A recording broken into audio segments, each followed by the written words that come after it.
ये तो सोनिया जी की सफेद पोमेरियन कुतिया, क्या नाम है तेरा? हेलो टाइगर भाऊ। एक कुत्ता सोफ्टी से बात कर रहा था। गांव पे मेरे पास भी एक कुत्ता था। अरे छोड़ो भी भाऊ। मुंह दिया मुझ पे।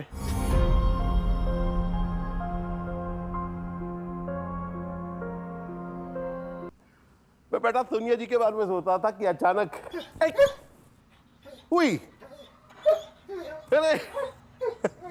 उन्होंने अरे ये तो सोनिया जी की सफेद पोमेरियन कुतिया, क्या नाम है तेरा? हाँ हाँ हाँ, सोफ्टी सोफ्टी सोफ्टी। तू गाड़ी में नहीं बैठ पाई है? मुंह दिया मुझ पे। लेकिन मैं सोच रहा था कि इसकी मालकिन मेरी जान के दिल पर क्या बीतेगी जब उसे पता चलेगा कि सोफ्टी गाड़ी में नहीं बैठ पाई है। मैं इस बारे में सोच रहा था कि अचानक मुझे एक आवाज आई, हेलो सोफ्टी।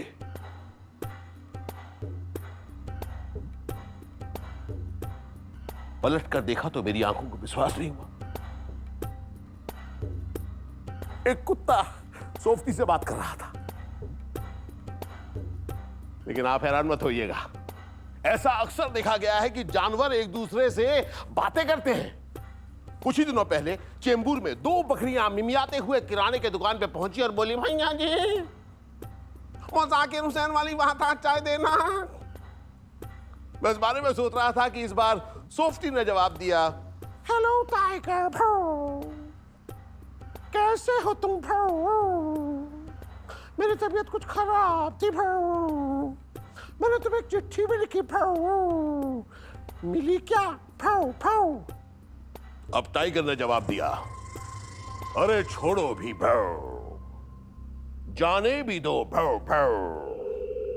चिट्ठी न सही भाऊ, तुम तो मिल गई भाऊ भाऊ भाऊ।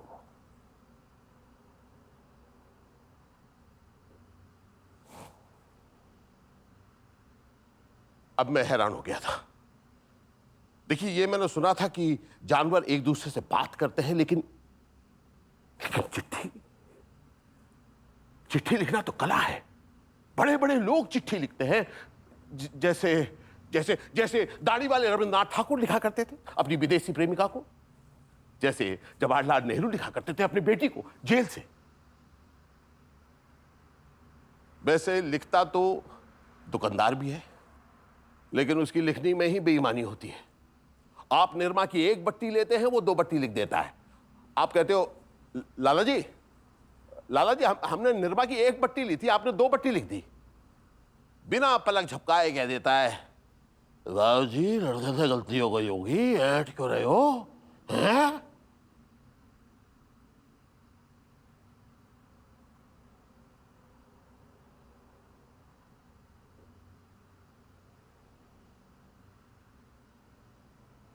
वैसे मैं आपको एक बात बताऊं, आजकल मुझे बहुत कुछ ऐसा सुनाई और दिखाई देने लगा है जैसा पहले कभी नहीं होता था।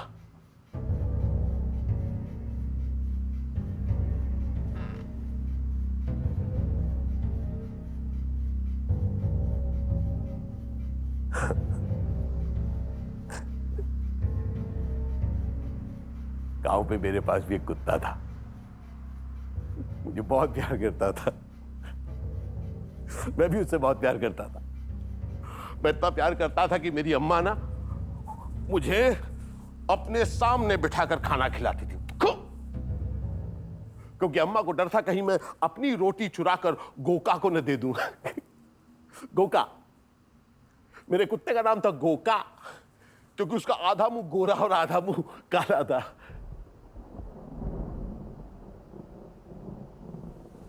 एक बार हमारे गांव में बहुत बारिश हुई। इतनी बारिश हुई कि गंगा जी में बाढ़ आ गई। कुछ लोग नाव में बैठ के नदी पार कर रहे थे। नाव एक भंवर में फंसी और देखते देखते डूब गई।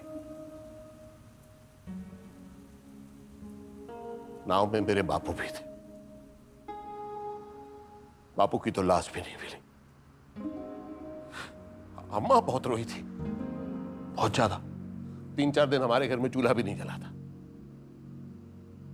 उस समय हुआ मैं कोई 13-14 साल का। हाँ, मेरी दो छोटी बहनें शकुंतला और मिला, और हमारा सबसे छोटा भाई उमाशंकर।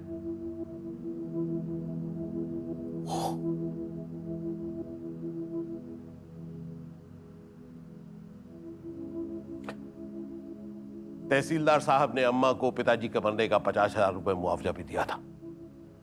उसके बाद मामा और नाना आए और हमारी जो थोड़ी बहुत जमीन थी उसे बेचकर अपने साथ अपने गांव लेकर चले गए। इस बार गोका हमारे साथ गया था, क्योंकि अब अम्मा गोका से चिढ़ती नहीं थी।